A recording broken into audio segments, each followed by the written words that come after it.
झूलेलाल। भारत माता की।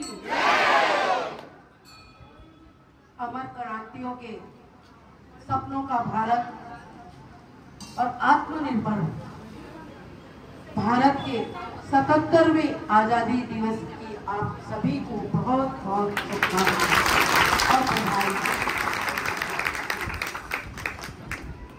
अभी भैया बोल रहे थे पार्षद जी ने उद्धार किया, पता नहीं क्या क्या बोल रहे थे। मैं भैया को एक सीख जरूर दूंगी, अगर उद्धार मेरा ही समझते हैं तो। ईश्वर के दरबार में कोई किसी का उद्धार नहीं करता है।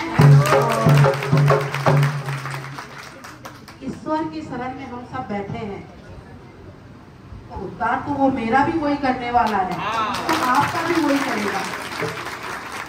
आप सभी को आपका ये जो सत्संग चल रहा है, चालीसा चल रहा है, और बहुत उत्साह के साथ में इस चालीसे का पर्व आप सभी मिलकर बना रहे हैं।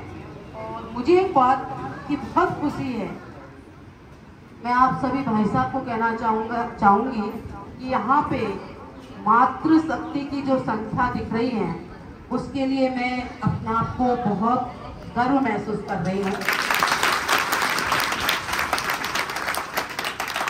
इस मातृ शक्ति के बिना कुछ नहीं है, और आप लोग सभी भाई लोग इस मातृ शक्ति के सुरक्षा का कवच बनकर आप यहाँ खड़े हैं। आप सभी को बहुत बहुत बधाई, धन्यवाद। आज का दिन शासनबाजी का दिन नहीं है, आज़ादी का दिन है, आपके चालीसा का दिन पर्व चल रहा है। इस सब के बीच में आप सभी बहुत खुशियाँ मनाएं, एंजॉय करें, और आप सभी को एक बार पुनः स्वतंत्रता दिवस की बधाई, शुभकामनाएं, धन्यवाद। आप सभी ने मुझे बुलाया और मुझे बोलने का मौका दिया, इसके लिए भी बहुत बहुत धन्यवाद। और विशेष तौर से भैया आपका नाम क्या है? क्या? महेश भैया को कहना चाहूंगी, कभी भी कोई भी नेता आ जाए, एक शब्द कभी मत बोलना कि उनकी वजह से उद्धार हो रहा है।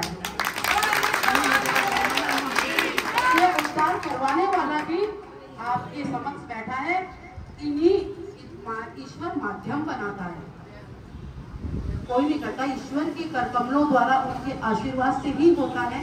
इसलिए कभी नेता को आप ये मत कहिएगा कि वो उद्धार कर रहा है। नेता का उद्धार तो आप लोग करते हो। गलत तो नहीं बोलो, अगर मेरी बात किसी को गलत लगी होगी तो मैं क्षमा चाहती हूँ। पुनः बधाई और धन्यवाद।